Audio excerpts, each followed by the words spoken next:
Vamos sentar, por favor. Reabertos os trabalhos da sessão. Palavra com o ilustre relator, ministro Joaquim Barbosa.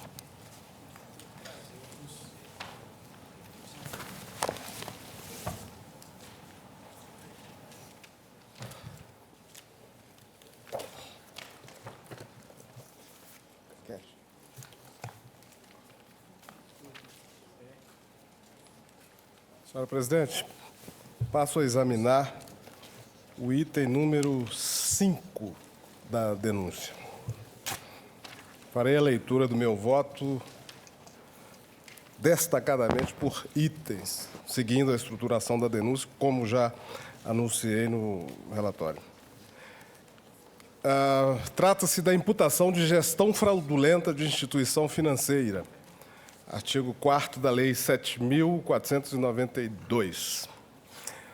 No presente capítulo, o parquet acusa os dirigentes do Banco Rural, José Roberto Salgado, vice-presidente operacional, Ayana Tenório, vice-presidente, Vinícius Samarani, diretor estatutário, e Cátia Rabelo, presidente, de terem operado um mecanismo fraudulento na gestão da instituição financeira, conforme descrito no tipo previsto no artigo 4º da Lei 7.492, que tem o seguinte teor.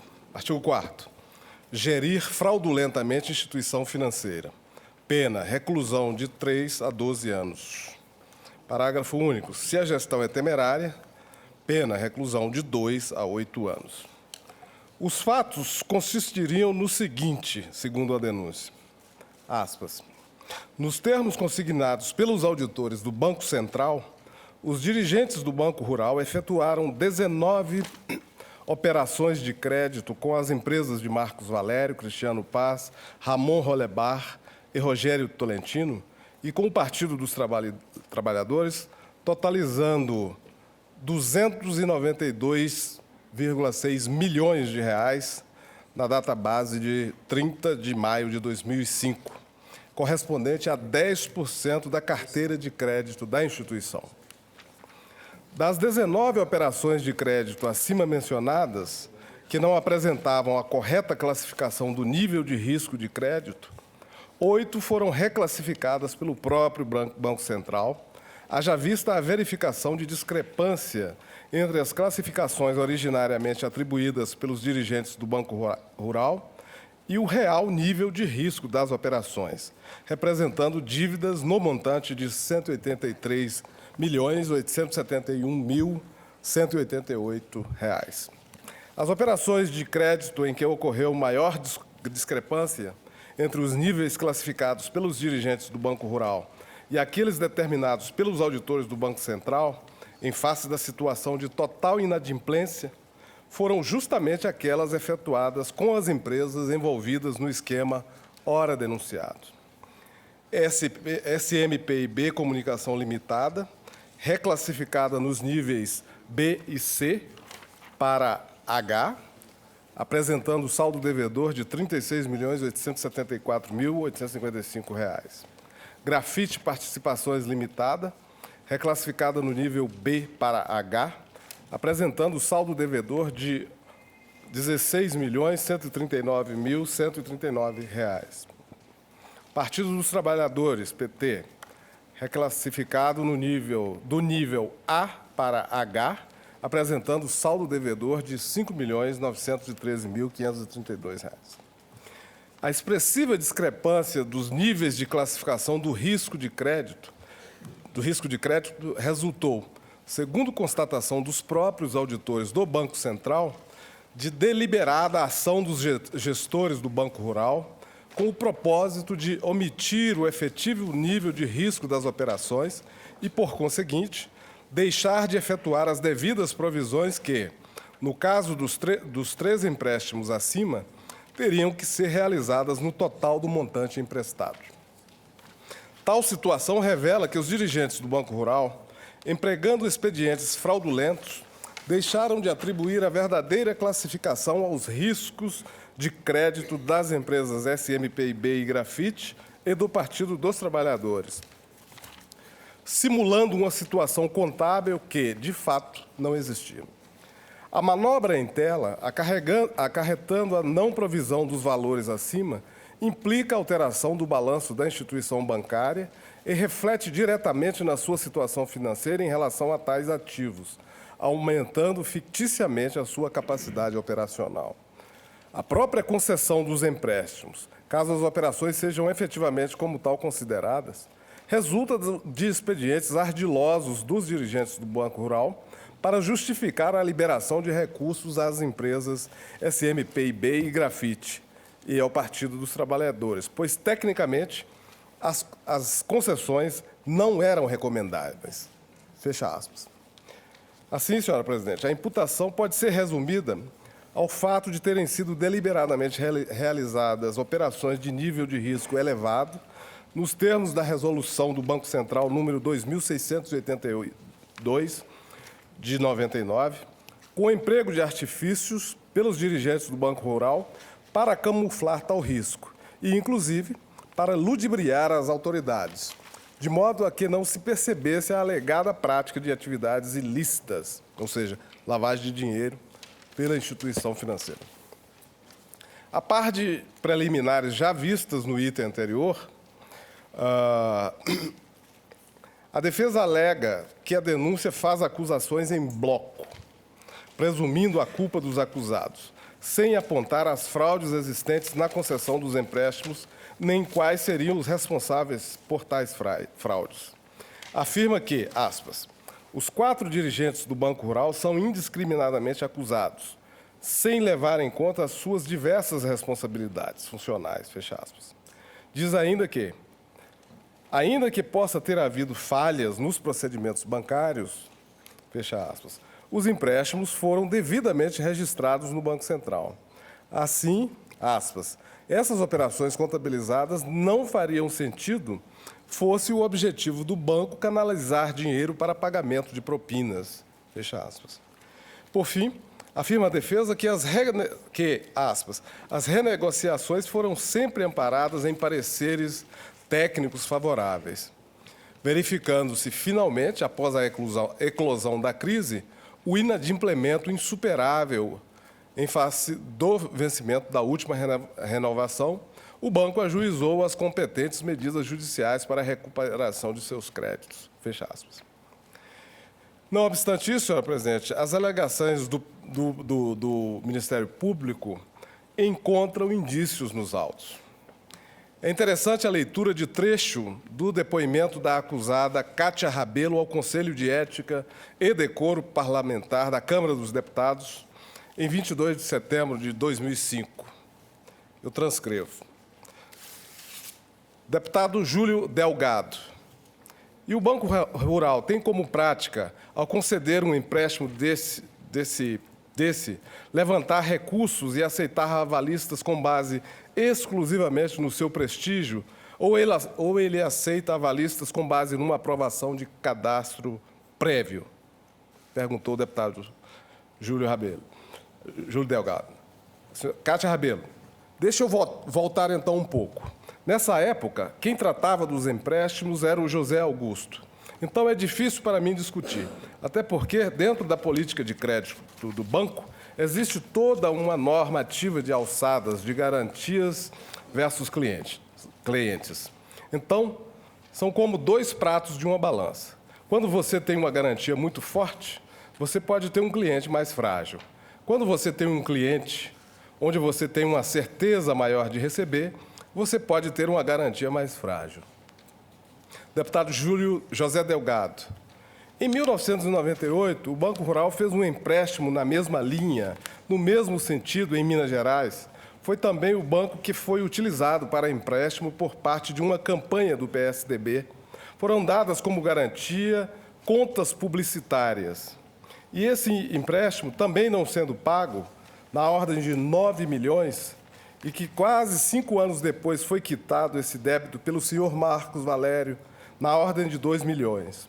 No momento em que se repete uma operação, quase que 6 anos depois, nas mesmas características, com as mesmas garantias, sabendo-se da probabilidade do não pagamento, conforme ocorreu até quando surgiram as denúncias, não houve uma surpresa.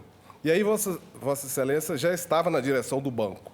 Não houve uma surpresa que essa transação repetida, falível, que trouxe prejuízo ao Banco Rural, pudesse ser repetida nas mesmas características e o banco aprovar com total isenção um fato que tinha interveniência de empresa de publicidade com partido político, com campanha eleitoral?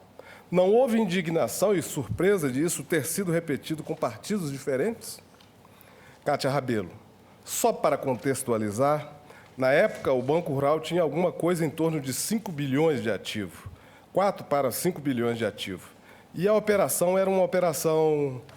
Eram duas operações que totalizavam cerca de 30 milhões de reais. Então, a maneira que eu percebo pode ter sido o raciocínio do José Augusto bom, eu perdi atrás, mas tenho uma empresa que está agora com condição, está com uma capacidade financeira, tem contratos de valores maiores e que vai poder honrar e, de alguma forma, eu vou conseguir recuperar aquilo que eu perdi lá atrás. Eu acompanhei esse raciocínio dele em alguns outros casos. E, em alguns casos, existia essa expressão, aspas, salgar a carne podre, fecha aspas. Porque, às vezes, você coloca mais dinheiro num devedor e chega lá na frente, ele não consegue honrar. Parece que, infelizmente, foi o caso. Deputado Júlio Delgado, a constatação que a gente faz é que o banco, em valores que o banco pode considerar insignificantes, mas para a sociedade não são, na ordem de um empréstimo de 9 milhões feitos junto ao PSDB, ao Marcos Valério, em 1998, tenha sido repetido em 2003, sabendo que isso trouxe prejuízo da ordem de 7 milhões para o banco e ter sido feita também, novamente, correndo o risco de prejuízo ao banco, como está acontecendo agora com esse empréstimo que foi feito ao Partido dos Trabalhadores. É uma constatação. Não falo com relação ao processo, mas à instituição financeira que repete uma operação falível em termos dos propósitos a que ela se dispõe como instituição, de arrecadação de fundos e de capitalização de recursos. Cátia Rabelo, só gostaria de deixar claro que é muito difícil a situação, porque, ao mesmo tempo, fica muito feio jogar a culpa em alguém que já morreu. Existe um fato real que pode ser comprovado em documentos. Pessoas de dentro do banco, clientes que se relacionavam com o banco, assim fartamente, de que, de fato, José Augusto era o senhor. Ele era o número 1, era a pessoa que tocava o banco e que tocava esses créditos e que negociou esses créditos específicos pessoalmente. Fecha aspas. Digo eu, a acusada Cátia Rabelo prestou ainda outras declarações ao Conselho de Ética e Decoro Parlamentar da Câmara, na mesma sessão antes citada. Volto a citar. Senhor deputado Jairo Carneiro, senhora Cátia Rabelo, eu inicio tomando por base o texto da representação movida pelo PTB contra o deputado José Disseu, quando diz que o senhor Marcos Valério e a senhora Renilda, sua esposa, em depoimento ao Procurador-Geral da República, declararam que o senhor deputado José Disseu, em conluio com Delúbio Soares, levantaram fundos junto ao Banco Rural e com objetivos espúrios. É o que vem no texto subsequente. Eu quero que Vossa Senhoria declare se o Banco Rural participou desse tipo de operação que a representação atribui a declarações do casal. Cátia Rabelo, não. Deputado Jairo Carneiro, mais adiante, diz a representação, comprometendo a honorabilidade do seu banco, dizendo que esses contratos não foram objeto de cobrança por sua instituição. O que a senhora declara sobre isso?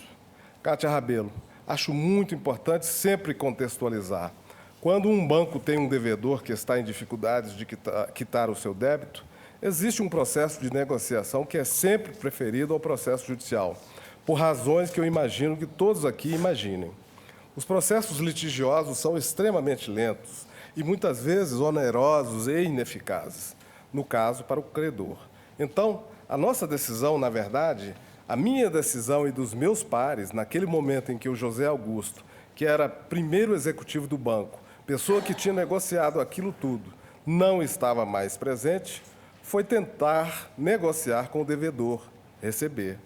E havia uma promessa reiterada dele de que iria pagar. enfim, todo um processo de negociação que é bastante comum até, e que em algumas situações, em muitas situações, o banco consegue, de fato, negociar com o devedor, às vezes, sei lá, alongar a dívida, faz alguma alteração no contrato, mas consegue receber, faz um desconto, mas consegue receber sem ter que, de fato, executar. Então, esse argumento de que o banco não executou porque sabia disso ou daquilo, de fato, não vale para a atividade bancária. Uma prática na atividade bancária é negociar até a última tentativa, porque o litígio é o que ninguém quer. Deputado Jairo Carneiro, a senhora deve compreender que essa arguição feita pela representação objetiva é envolver e comprometer o banco com esses negócios, com essas operações. E restará uma responsabilidade eventual remanescente do banco perante as autoridades constituídas. Mas a senhora, porque, pelo exposto aqui, em função da arguição feita pelo nobre relator, somente 6 anos após é que o banco recebeu o empréstimo, e com uma redução extraordinária, de 9 milhões para 2 milhões. E pelo histórico de informações que temos, as empresas do senhor Marcos Valério tiveram faturamento razoável e crescente, já no governo passado, do senhor Fernando Henrique Cardoso, que pode criar uma certa contradição com essa bonificação, que é realmente em valor altamente expressivo. Então, se eram 9, cobrou apenas 2. E a empresa não estava em situação de insolvência ou de dificuldade financeira. Eles estavam operando com faturamento bom. E multiplicou muito mais no atual governo do presidente Lula. Quando cobrou, já era o governo Lula, com muitos contratos com empresas governamentais, com faturamento muito expressivo das empresas do Grupo Marcos Valério. Por isso, numa breve insistência com a senhora, como explicar essa negociação com essa redução drástica, se a empresa não estava em dificuldade, o devedor? Cátia Rabelo.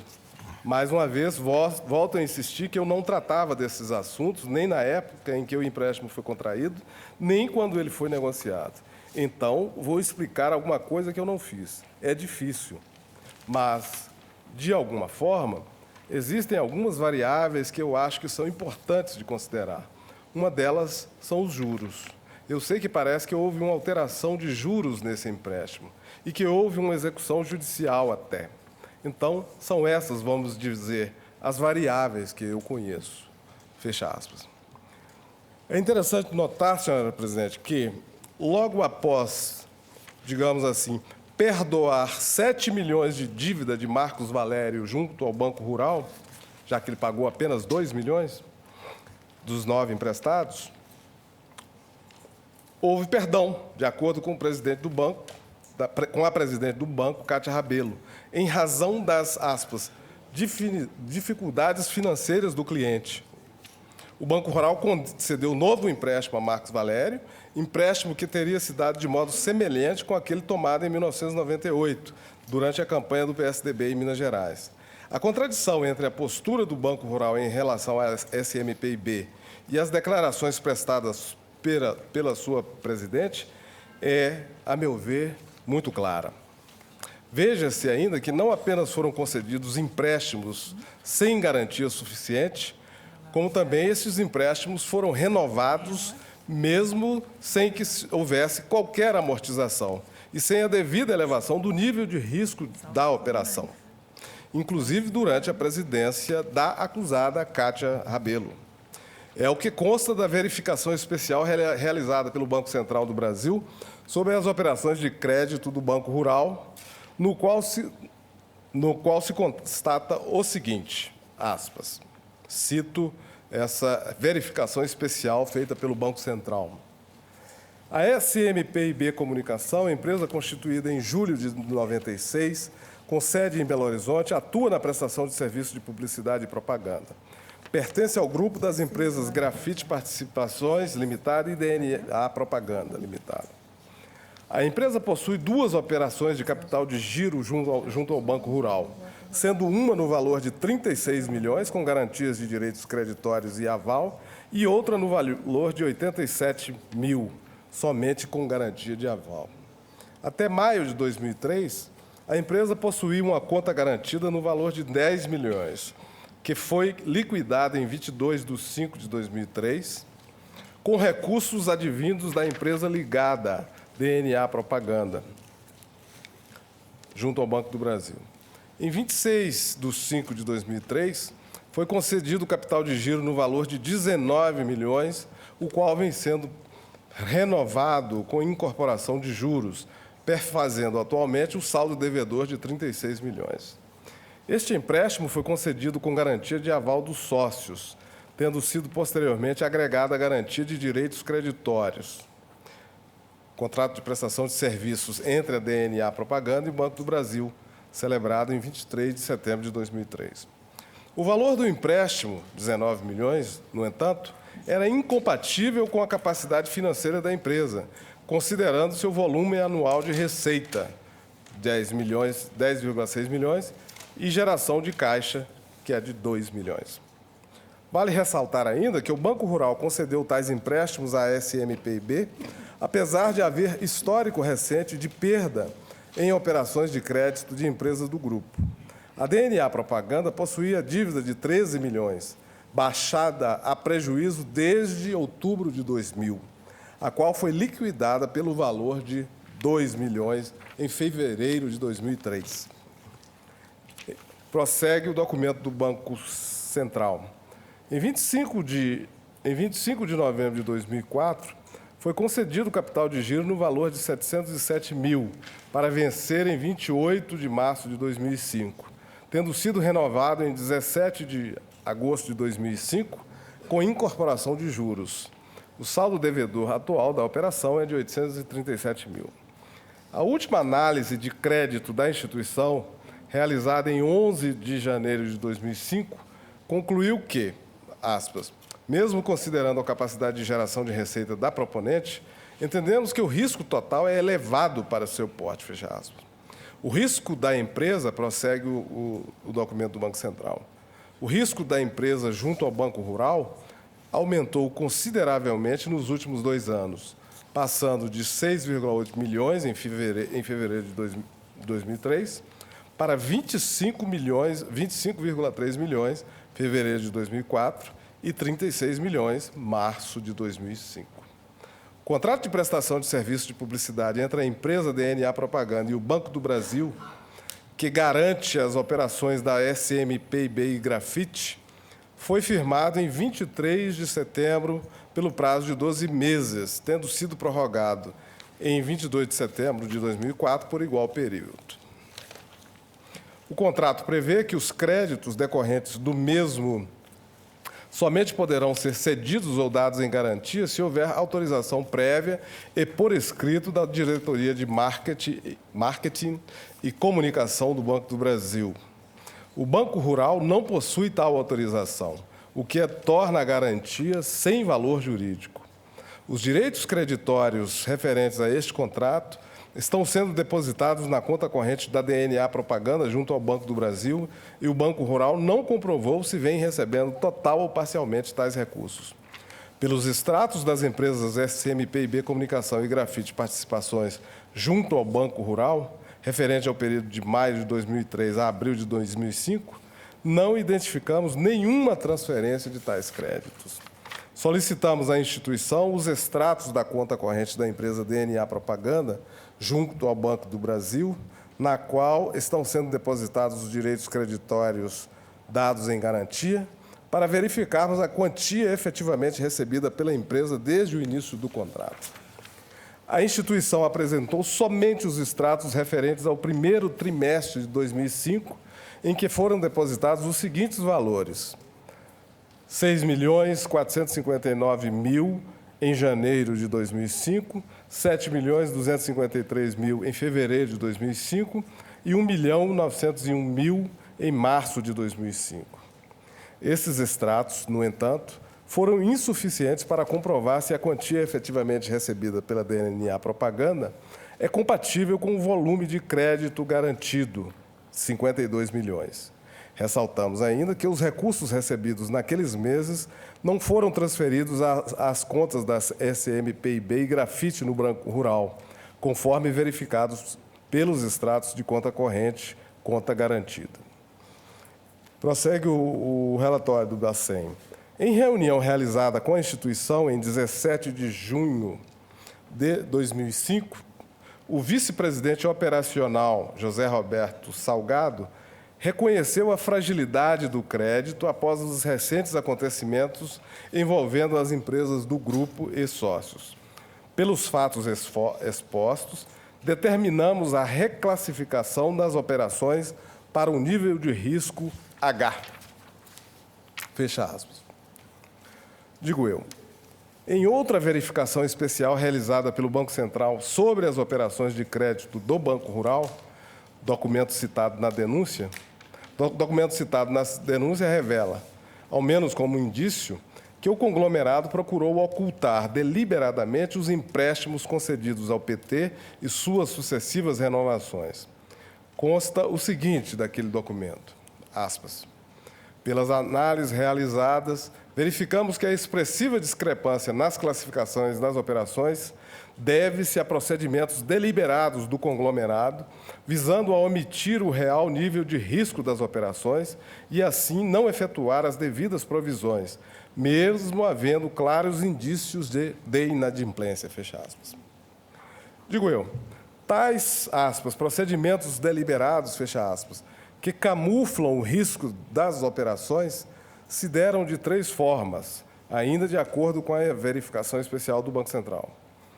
Renovações sucessivas das operações, aumento do limite de conta garantida ou liquidação de uma operação com outra, em modalidade diferente. Com isso, o Rural impedia que as operações de crédito realizadas com o núcleo Marcos Valério e o Partido dos Trabalhadores apresentassem atrasos. As consequências são as seguintes, nos termos da verificação especial realizada pelo Banco Central. Aspas, o Banco Rural, ao impedir que as operações atrasem, conforme descrito no item anterior, dá às operações de crédito, em evidente situação de renegociação e inadimplência, tratamento de operação em curso normal, reconhecendo nos resultados as rendas destas. Os atos normativos relativos ao assunto vedam o reconhecimento no resultado de receitas de operações de crédito com atraso igual ou superior a 60 dias. E, no caso de operações renegociadas, o ganho deve ser apropriado ao resultado somente quando do seu efetivo recebimento. Parágrafo 2º, artigo 8º da Resolução 2682, de 99, do Banco Central.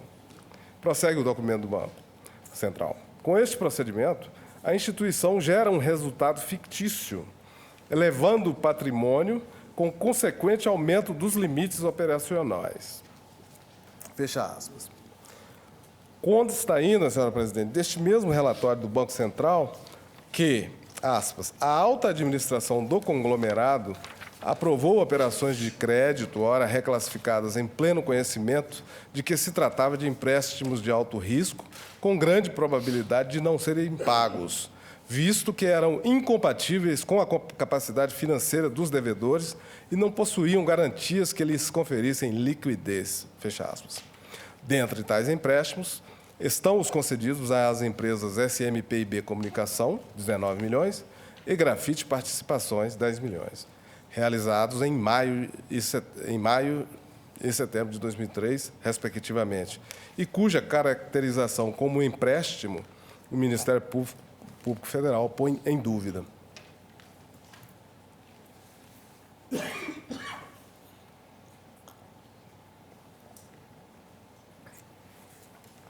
Esta inspeção concluiu no sentido da existência de indícios de irregularidades na gestão do banco, que classificou como temerária, razão pela qual, dentre as providências recomendadas, estava a proposta de comunicação ao Ministério Público das irregularidades descritas.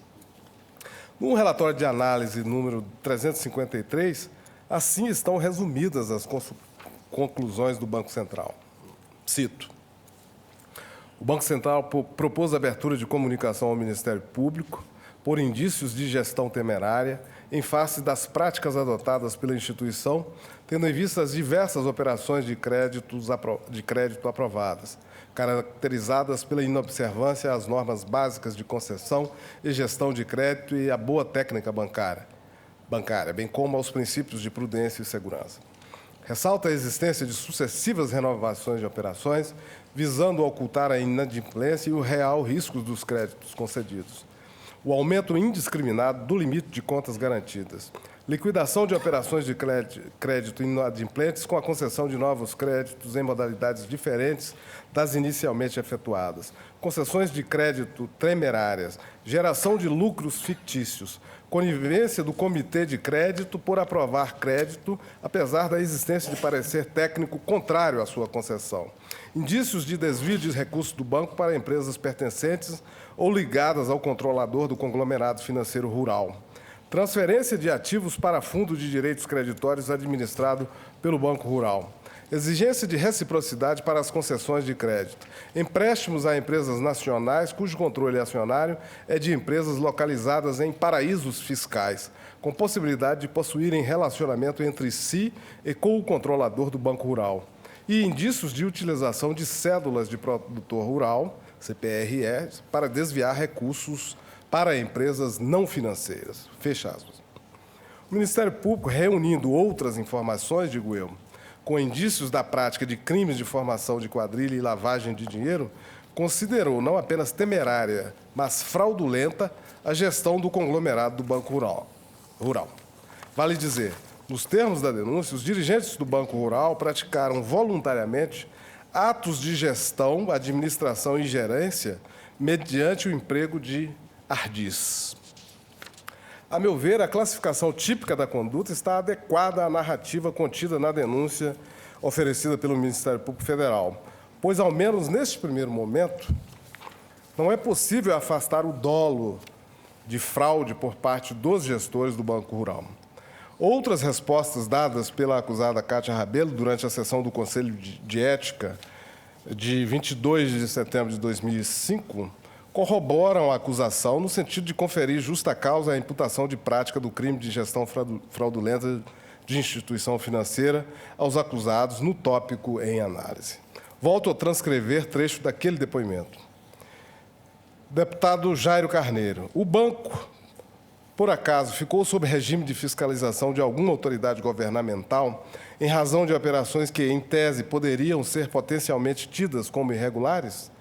Cátia Rabelo, não. Deputado Jairo Carneiro, durante todo esse período não houve qualquer tipo de fiscalização por sindicância de Banco Central ou de outra autoridade governamental? Cátia Rabelo, na verdade, a autoridade fiscalizadora, que é o Banco Central, ela tem procedimentos que são normais à atividade dela como órgão fiscalizador. Então, são vários procedimentos, são várias fiscalizações de vários departamentos sobre várias áreas do banco. Isso é constante dentro de todos os bancos. Não houve nenhuma fiscalização e não se levantou por parte dessas autoridades, apesar dessa fiscalização constante e normal, nenhuma questão sobre esses empréstimos ou até sobre os saques. Deputado Jairo Carneiro, nenhuma autuação? Cátia Rabelo, nem autuação, nem questionamento. Na verdade, o que houve foi um questionamento, como eu já expliquei, quando os ativos do banco baixaram e essas operações se tornaram, em termos relativos, importantes dentro do ativo do banco. Aí sim a autoridade, inclusive eu faço uma menção a isso no meu texto. Neste momento, a autoridade questionou, vamos dizer, a capacidade de quitação desse devedor. Deputado Jairo Carneiro, os contratos celebrados com o PT, um ou dois contratos, os signatários dos contratos pelo PT, quem subscreveu os contratos? Cátia Rabelo, vou voltar a insistir. É um contrato que eu tenho conhecimento. Eu não participei.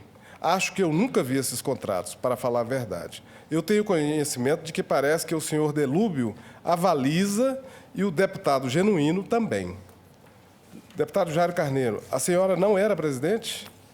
Cátia Rabelo, não, eu era. Mas é como eu expliquei, o valor do empréstimo ele é muito pequeno para que viesse ao meu conhecimento. Deputado Jairo Carneiro, sim. A senhora não é signatária do contrato? Senhora Cátia Rabelo, não, não sou. Deputado Jairo Carneiro, a senhora sabe das exigências que as instituições financeiras impõem nas avanças, nas operações, seja quanto à exigência de garantias, seja quanto à titularidade ou legitimidade de quem assina um contrato, uma operação. Então, o jurídico de sua empresa deve ter todo o cuidado, e creio eu, pelas análises que fiz, que o Partido dos Trabalhadores, para celebrar uma operação de crédito, para contrair um empréstimo, tem de ter a legitimidade da representação legal para assinar. O seu departamento jurídico deve ter examinado isso. E, inclusive, creio eu que, pelo Estatuto do PT, aqui temos membros do PT que seguramente conhecem muito mais do que eu, seria necessária uma autorização da instância competente do partido. Houve essa autorização? Cátia Rabelo, não sei responder, peço desculpas. A gente pode... Deputado Jairo Carneiro, a senhora poderia oferecer essa informação para esse conselho? Cátia Rabelo, sim, com toda certeza. Deputado Jairo Carneiro, e poderia fornecer cópia desse contrato também? Cátia Rabelo, perfeitamente. Então, deputado Jairo Carneiro, então esse é um documento importante para esse conselho. Cátia Rabelo, eu me coloco totalmente à disposição para colaborar e fornecer o documento. A gente só tem que tomar um pouco de cuidado com a questão do sigilo. Não sei como é que fica. Deputado Jairo Carneiro, sim, a senhora pode fazer restrição do sigilo, ficar somente no uso restrito do Conselho. Pode registrar isso na correspondência que encaminhar. Senhora Cátia Rabelo, aí vou pedir ao doutor José Carlos que me ajude a... Deputado Jairo Carneiro, então vou repetir apenas pela importância. Quem é que estava legitimado como representante legal a assinar o contrato? Quais foram as garantias contratuais? E quando eu falo em legitimidade, tem que ver, segundo o Estatuto da Organização Contratante, mutuária, se houve autorização, assim como numa empresa. Às vezes, é o Conselho de Administração que autoriza alguém a assinar o contrato. No partido político e no Estatuto do partido também existe isso. Nos encontros e jantares com o deputado José Disseu, em nenhum momento foi tratado qualquer assunto relacionado com empréstimos para o PT, nem com empréstimos para a sua ex-mulher, ou houve? Cátia Rabelo, não. Na verdade, durante o jantar, ele falou um pouco sobre a ex-mulher, mas no sentido pessoal, contando lá da loja que eles tinham, parece, em sociedade. Jamais tocou nesse assunto. Fecha aspas.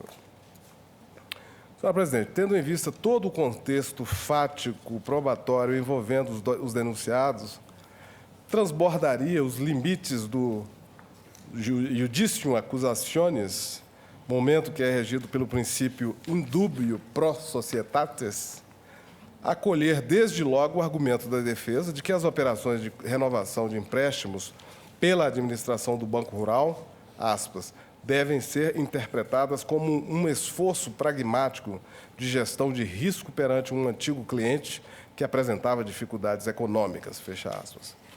Como bem demonstra Tigre Maia, a objetividade jurídica do tipo definido no artigo 4º da Lei 7.492 é a transparência, a lisura, a honradez e a licitude na gestão das instituições financeiras, requisitos indispensáveis à credibilidade e à existência destas e do sistema que conformam.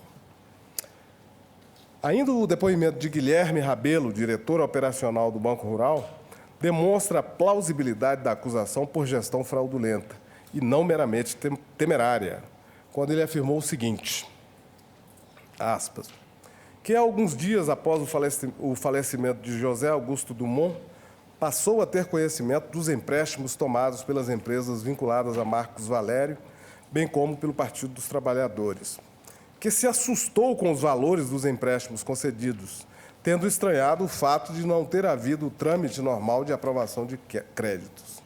Que após o falecimento de Augusto Dumont, as operações de empréstimos a Marcos Valério e ao PT ficaram evidentes aos demais diretores do Banco Rural, que verificaram que as operações estavam vencidas. Que, ao verificar o vencimento das operações, a diretoria do banco começou a tratar a possível liquidação das operações e, para tanto, necessitavam de tempo. Que as empresas de Marcos Valério foram chamadas para negociar o pagamento dos empréstimos. Que a convocação para a renegociação dos empréstimos ocorreu logo após o falecimento de José Augusto Dumont e antes da eclosão do denominado caso Mensalão. Que não conversou com nenhum representante das empresas SMPIB e Grafite sobre a negociação dos empréstimos. Que não sabe dizer quais foram os representantes do banco nessas negociações, mas provavelmente José Roberto Salgado participou das conversas. Que José Roberto Salgado é o atual vice-presidente executivo do Grupo Rural. Que não sabe dizer se o PT foi chamado para negociar o pagamento do empréstimo. Que após o falecimento de Augusto Dumont, a diretoria passou a renovar os empréstimos na busca de uma solução amigável para o empréstimo. Que somente o Departamento Jurídico do Banco Rural pode explicar as negociações que levaram ao acordo judicial que permitiu que empresas de Marcos Valério sacassem dinheiro de suas contas bancárias que mantinham no Banco Rural. Fecha aspas. Por fim, senhora presidente, a alegação de que não houve uma correta individualização das condutas de cada um dos denunciados não me parece suficiente para impedir o recebimento da denúncia neste ponto. É verdade que a jurisprudência da Corte vem ganhando novos contornos no tema da chamada denúncia genérica em crimes societários. Mas a nova orientação não se estende ao caso em análise.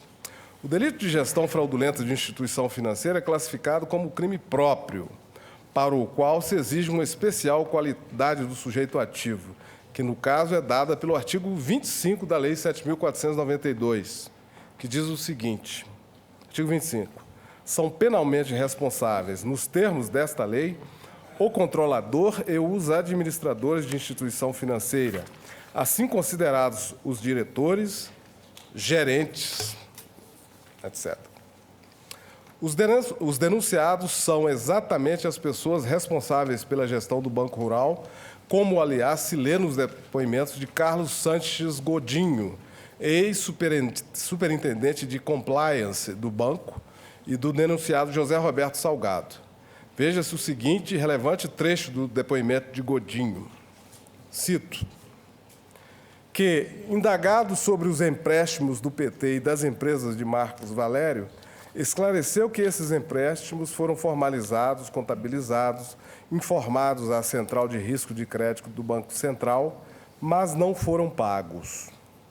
Que a resolução do Banco Central 2682, que dispõe sobre rating de clientes e operações de crédito, estabelece que as instituições financeiras devem seguir um critério de provisionamento em função de qualidade das garantias e pontualidade do pagamento, e, no caso específico do PT e SMPIB, os empréstimos foram classificados como rating AA, o que evitou a contabilização do provisionamento das renovações ocorridas a cada 90 dias, independentemente de pagamento ou amortização.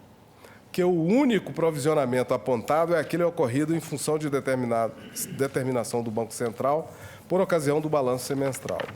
Que, pela resolução do Banco Central, a situação dos empréstimos do PT e SMPIB exigia uma reclassificação do rating em função da falta de pagamento ou amortização.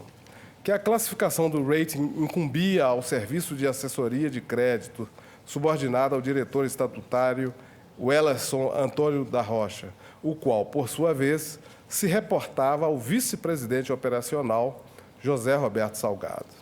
Que todo empréstimo tinha uma proposta eletrônica, com autorização por alçadas, de acordo com o valor e o setor de atividade econômica do cliente. E, no caso específico, tanto a doutora Cátia Rabelo, presidente do Rural, como o vice-presidente operacional José Roberto Salgado, aprovaram as renovações / operações novas, que, no caso dos empréstimos para o PT e SMPIB, a alçada era do Comitê de Crédito Central, com a aprovação do presidente ou do vice-presidente operacional.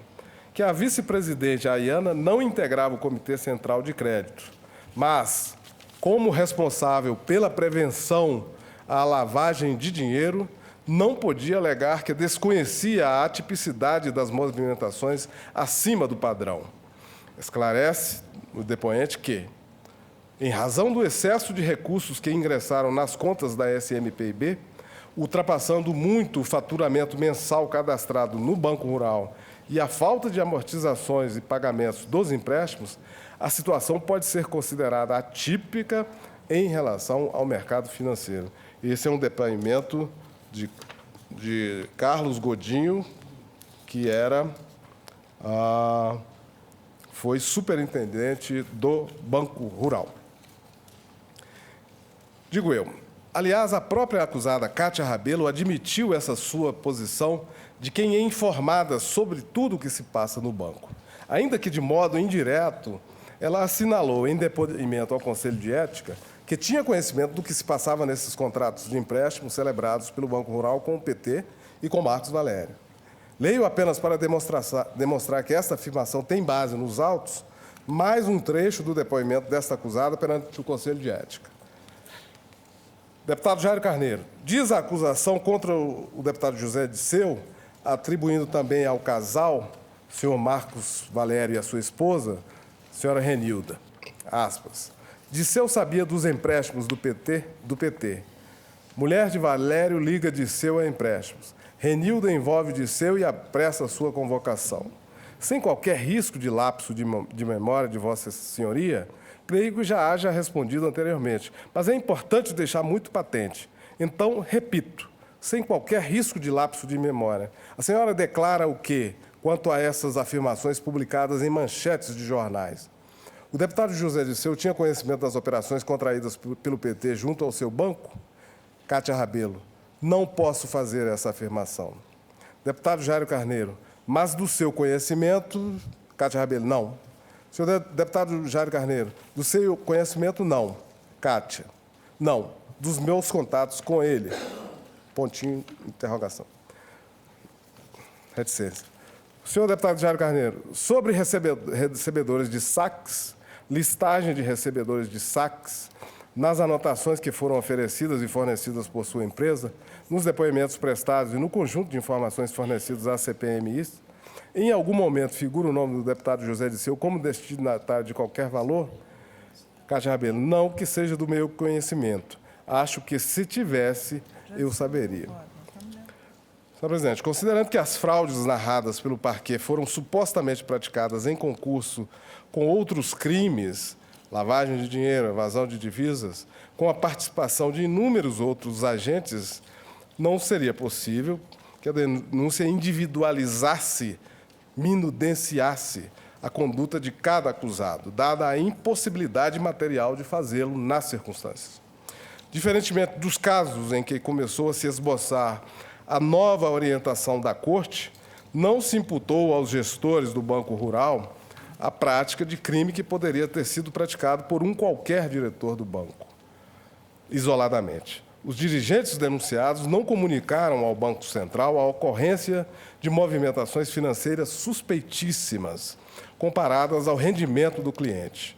No caso em análise, os 4 denunciados eram responsáveis pelo Comitê de Prevenção à Lavagem de Dinheiro, pelas áreas de compliance, contabilidade, jurídica e tecnológica, justamente as áreas em que as supostas fraudes na gestão da instituição financeira teriam sido praticadas. Assim, seria impossível excluir ou um ou alguns deles dos fatos narrados na denúncia, pelo menos neste momento. Neste momento, a única conclusão possível é de que, ao menos em tese, teria sido necessária a participação de todos os denunciados para que as supostas fraudes pudessem ser praticadas. Ante o exposto, senhora presidente, eu considero perfeitamente atendidos os termos do artigo 41 do Código de Processo Penal, não havendo qualquer dificuldade para que os denunciados se defendam dos fatos a eles atribuídos na denúncia, não sendo exigível, por hora, que o parquê enuncie exatamente os atos praticados por cada um para caracterizar as fraudes na gestão do Banco Rural, mesmo porque não é de se supor que tenham deixado registros próprios dos crimes eventualmente praticados. Assim sendo, recebo a denúncia contra José Roberto Salgado, Ayana Tenório, Vinícius Samarani e Cátia Rabelo, pela suposta prática do crime definido no artigo 4º da Lei 7.492, nos termos do artigo 29 do Código Penal. É como voto. Eminente relator, portanto, com relação aos acusados José Salgado, Ayana Tenório, Vinícius Samarani e Cátia Rabelo, recebe a denúncia relativamente ao delito inscrito no artigo 4º da Lei 7.492, de 86, gestão fraudulenta de instituição financeira. Presidente, Sim. se os colegas que me antecedem permitir, eu gostaria de adiantar o voto, já que tenho agenda no Tribunal Superior Eleitoral. Entendo Era a minha que... intenção, ministro Marco Aurélio, encerrar essa sessão agora e continuarmos amanhã. É? Não, esse capítulo examinaríamos. Vamos examinar esse Se capítulo. Pois não. deixarmos para Então, amanhã... Vossa Excelência tem a palavra. Presidente, entendo que a denúncia, tal como confeccionada, atende ao disposto no artigo 41 do Código de Processo Penal. Nós temos a narração das circunstâncias e se trata de situação concreta em que há o envolvimento de uma pessoa jurídica e, a teor das normas de regência, a responsabilidade é dos administradores. Evidentemente, na denúncia não cabia em si precisar o ato praticado por cada qual dos denunciados, bastando simplesmente a consideração da atividade desenvolvida pela instituição financeira e apontar-se como responsáveis os administradores, tal como previsto no Estatuto do Banco. Não subscrevo o transporte do princípio segundo o qual, na dúvida, se decide em benefício da sociedade, princípio próprio aos processos da competência do Tribunal do Júri, para o caso concreto.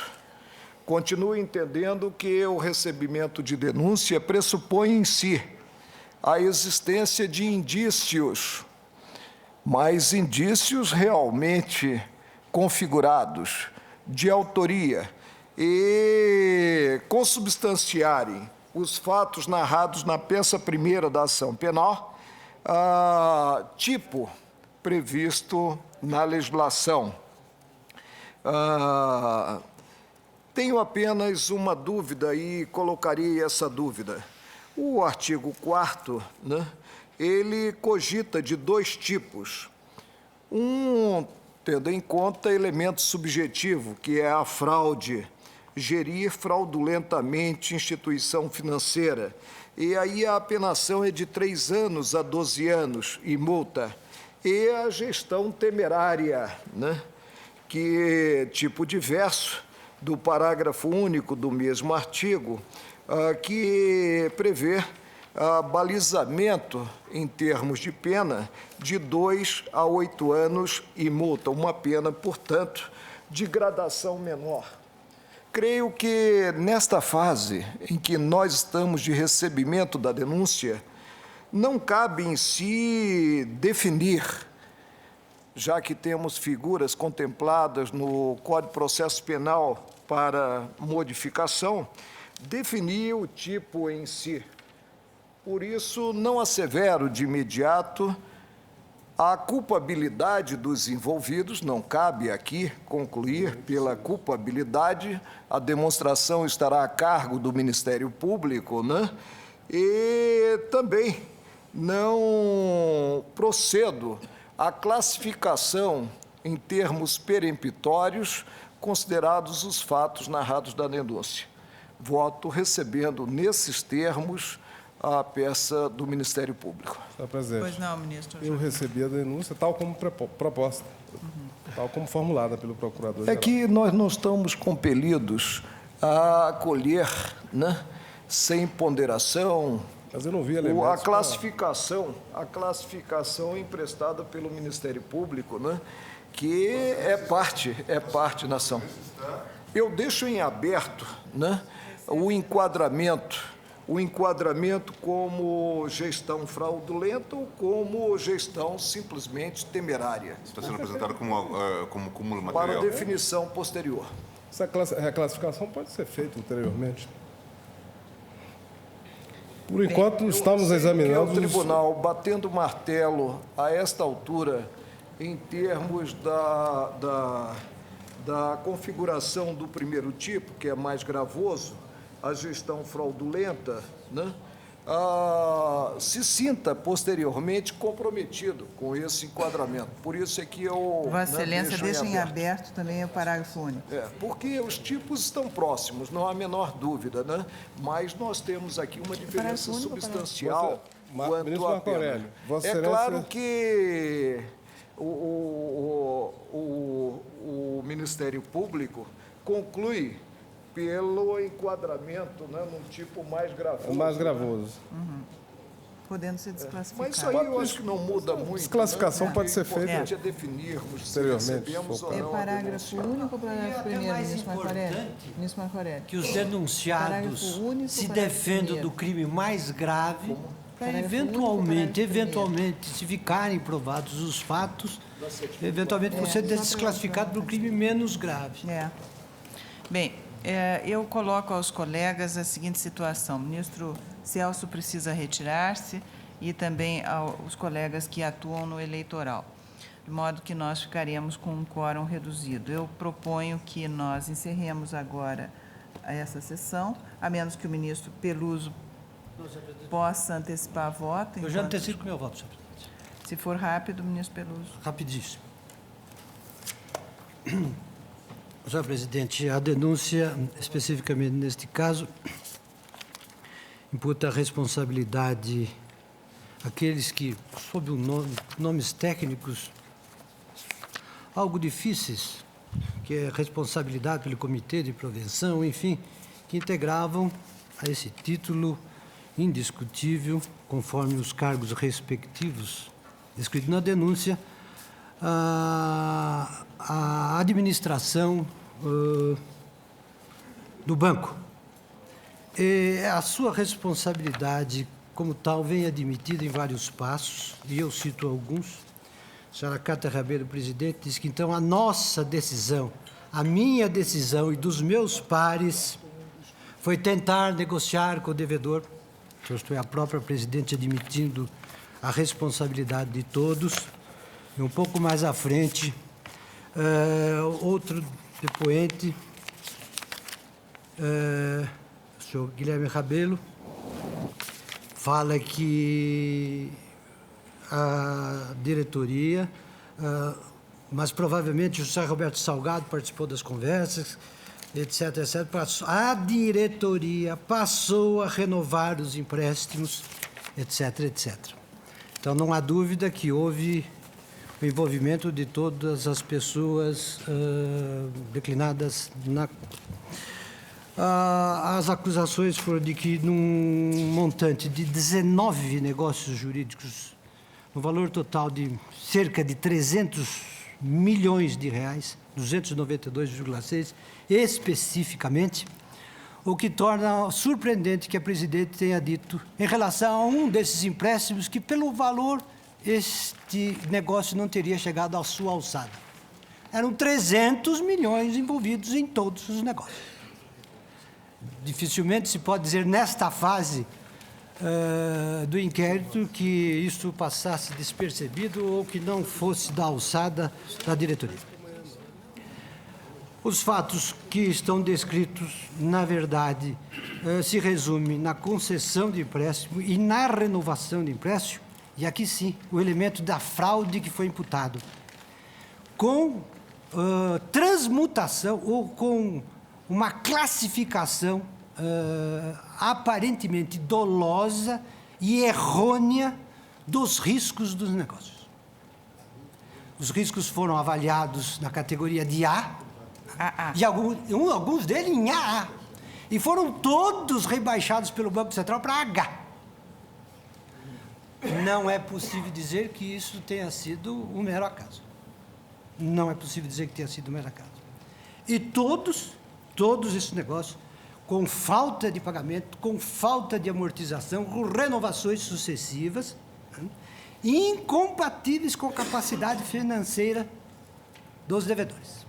Isso também consta textualmente de várias passagens, fiz referência a algumas. O valor de empréstimo de 19 milhões, no entanto, era incompatível com a capacidade financeira da empresa, considerando seu volume anual de receita de 10 milhões, geração de caixa de 2 milhões. À frente, há outros elementos que corroboram. Os empréstimos foram classificados com rating... Godinho, depoimento de Godinho. Os empréstimos foram classificados com rating AA, o que evitou a contabilização do provisionamento das renovações ocorridas a cada 90 dias, independentemente de pagamento ou amortização. Que pela resolução do Bacen, a situação dos empréstimos do PT e ao SMDB exigia uma reclassificação do rating em função da falta de pagamento e amortização, etc, etc, etc. Risco elevadíssimo de inadimplemento, elevadíssimo, também objeto de elementos indiciários nos autos. E diz aqui o relatório do Banco Central. O risco da empresa junto ao Banco Rural aumentou consideravelmente nos últimos 2 anos, passando de 6,8 milhões em fevereiro de 3 para 25,3 em fevereiro de 4 e 36 em março de 05. E um pouco mais adiante, não se identificou nenhuma garantia de crédito, nem recebimento total ou parcial dos recursos, dos créditos decorrentes que deveriam ser creditados em pagamento, etc.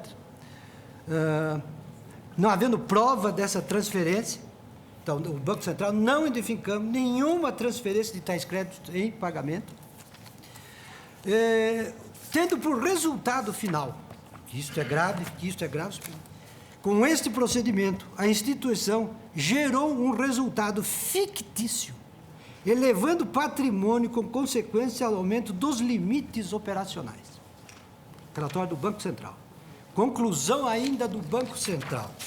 Diz textualmente o relatório, conclusão do Banco Central. De tudo resultam indícios de desvio de recursos do banco para empresas pertencentes ou ligadas ao controlador do conglomerado financeiro rural. Transferências de ativos para fundo de direitos creditórios administrado pelo Banco Rural, etc, etc, etc. Em outras palavras, uma conclusão de desvio que não tem conotação de ato culposo, mas de ato doloso, que caracteriza o resultado da fraude que é imputada. Mas, para finalizar, senhor presidente, neste caso, eu preciso fazer uma pequena observação sobre a necessidade ou não de individualização de comportamentos da denúncia, coisa que esse tribunal tem reconhecido indiscutivelmente. Os fatos do mundo real, na sua materialidade bruta, podem ser suscetíveis de múltiplos ângulos de avaliação por amplos ângulos de enfoque pessoais e científicos. O mesmo fato pode servir de objeto a uma avaliação de caráter sociológico, etc, etc. O direito também se apropria de certos fatos, não na sua materialidade total, no seu contexto histórico real total, mas por recorte, retira daquele fato aquilo que lhe interessa. Ora, a acusação de que se trata de gestão fraudulenta não exige a descrição de atos minuciosos, de atos pontuais. O senhor fulano tal, no dia tal, às tantas horas, fez isso. Que o senhor fulano de tal, no dia tal, às tantas horas, deixou de fazer aquilo.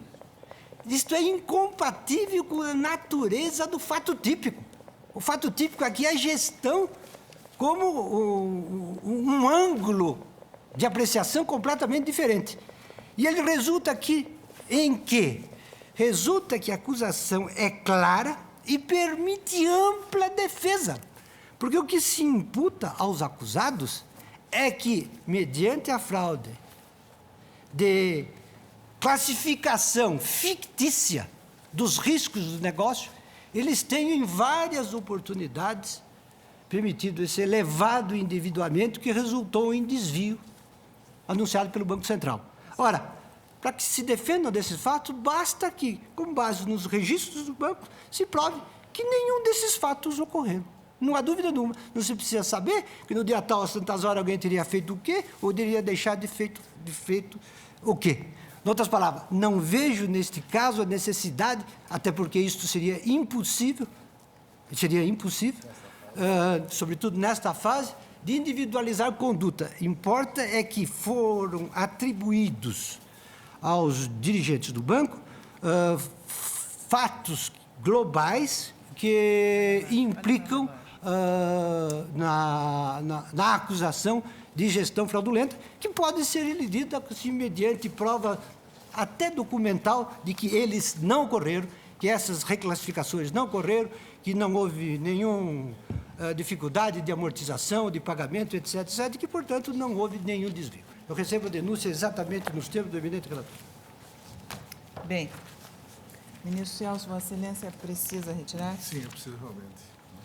O ministro Carlos Brito havia pedido para adiantar voto, mas vamos ficar com o quórum reduzido com a ausência do ministro Celso. Ainda assim, temos quórum para deliberação, ministro. Então, aí ficamos 1, 2, 3, 4, 5, 6, com quórum mínimo para deliberação. Então, deixemos para amanhã. No meu caso, Pois não. médicas. Pois não. Está, então, encerrada a sessão de hoje. Retomaremos amanhã os trabalhos às 10 horas da manhã.